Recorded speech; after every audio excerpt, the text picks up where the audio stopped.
안녕하세요. 밀리터리 아미입니다. 제 첫 번째 영상 주제는 전쟁입니다.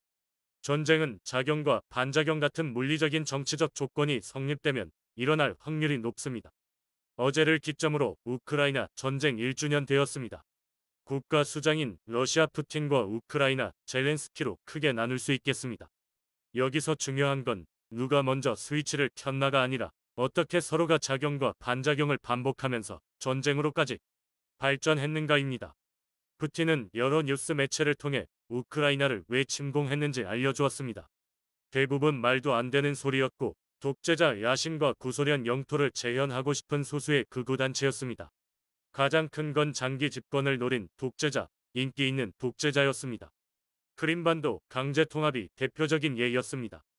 크림반도가 갑자기 러시아 영토가 된 거에 대해 러시아 국민들은 환호했습니다.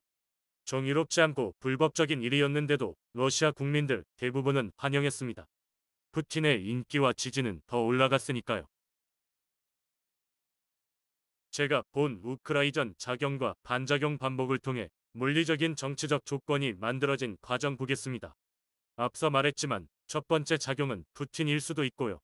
결론적으로 내부 부정부패 문제로 떠오른 코미디언 출신 젤렌스키일 수 있습니다. 푸틴이 보내온 신호를 젤렌스키는 어떻게 받아들이고 어떻게 보냈는지가 오늘의 작용과 반작용으로 보면 되겠습니다. 여기서 푸틴이 아닌 젤렌스키만 보겠습니다. 과연 그 당시 젤렌스키의 정치적 상황은 어떠했는지, 어떻게 물리적인 정치적 조건으로 이어졌는지 살펴보겠습니다. 여기서 물리적인 정치적인 조건을 쉽게 말하자면 궁지에 몰린 정치인이라고 보시면 되겠습니다. 이 경우를 볼 땐 푸틴보단 젤렌스키가 물리적인 정치적 조건에 더 부합한 인물이라고 생각됩니다. 대부분 정치적 생명이 위태할 때 물리적인 정치적 조건이 됩니다. 대표적인 젤렌스키 부정부패를 살펴보겠습니다. 첫째, 에너지 회사 관련 부정부패. 젤렌스키는 대통령 당선 이후 자신의 비즈니스 파트너인 아이고르 쇼키에게 대량의 천연가스 생산 계약을 부여한 것으로 밝혀졌습니다. 또한 그는 쇼키와 연결된 에너지 회사에 대한 규제를 완화하고 그들에게 경제적 혜택을 부여하는 노력을 보였습니다. 둘째, 대법원 재판 부정부패. 젤렌스키는 대통령으로서 대법원 판결에 영향을 미치려는 시도를 했다는 비난을 받고 있습니다. 그는 대법원 판결을 무시하고 자신의 정치적 이익을 위해 대법원 판결을 조작하려는 시도를 했다는 비판을 받았습니다. 셋째, 공공부문 인사 부정부패. 대통령 선거 이후 젤렌스키는 자신의 지지자들에게 공공부문 보위직을 제공하고 이들을 자신의 정치적 이해관계에 빠지게 했다는 비판을 받았습니다. 이러한 부정부패 관행은 우크라이나의 공공부문 인사체제를 신뢰하지 못하게 만들었습니다. 자, 여기서 생각해봅시다. 부정부패가 수면에 떠오른 젤렌스키는 어떤 방법으로 위기를 넘겼을까요? 과거나 지금이나 내부 문제 해결 또는 관심을 다른 쪽으로 돌리기에 가장 좋은 게 외부에서 찾거나 만드는 겁니다. 대표적인 게 국지전을 하고 있는 돈바스였습니다. 애국심이었는지 정치 생명을 위해서인지 몰라도 러시아 입장에서 볼 때 위험한 발언들을 합니다. 나토 가입이라든지 핵무장까지 언급을 합니다. 이것 말고도 여러 변수가 더 있었겠지요. 푸틴에게 칠러 성향의 정부를 세우기도 힘들겠다는 생각까지 만들었을 거라 생각됩니다. 또 핵무장을 한 위성국가는 없으니깐요. 이로써 푸틴도 물리적 정치적 조건을 갖춥니다. 푸틴 입장에서는 정치적 위기가 아니라 러시아가 우크라이나를 침공할 명분으로 조건이 완성되었다고 볼 수 있습니다. 말은 네오나치 소탕이지만요.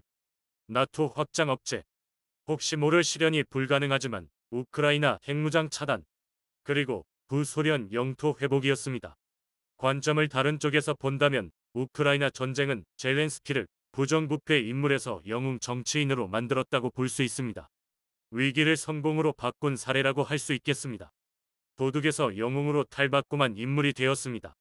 부정부패가 있었지만 TV에서 활동해서 그런지 영웅적인 행보를 많이 보여주었지요. 개인적인 평가 좋게 보고 있습니다.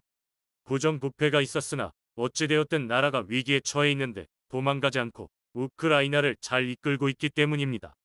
하지만 짚고 넘어가고 싶은 게 있습니다. 정치적 생명을 위해서, 위기를 모면하기 위해서 다른 위협을 만들지 않았나 하는 생각이 들었으니깐요.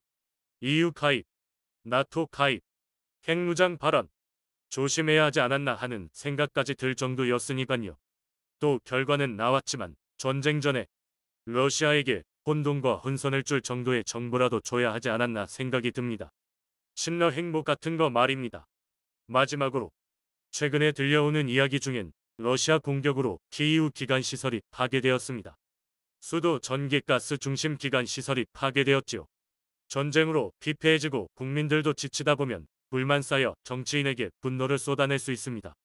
이런 걸 의식했는지 아니면 정치 경쟁자라서 그런지 몰라도 러시아 공격에 의한 전기시설 파괴 보수 책임을 키이우 시장에게 떠넘기는 이야기가 나돌더군요.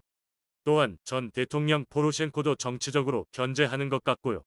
이런 걸 보면 국가가 위기에 처해 있는데도 이런 정치적인 걸 생각하고 고려한다는 게 씁쓸하네요.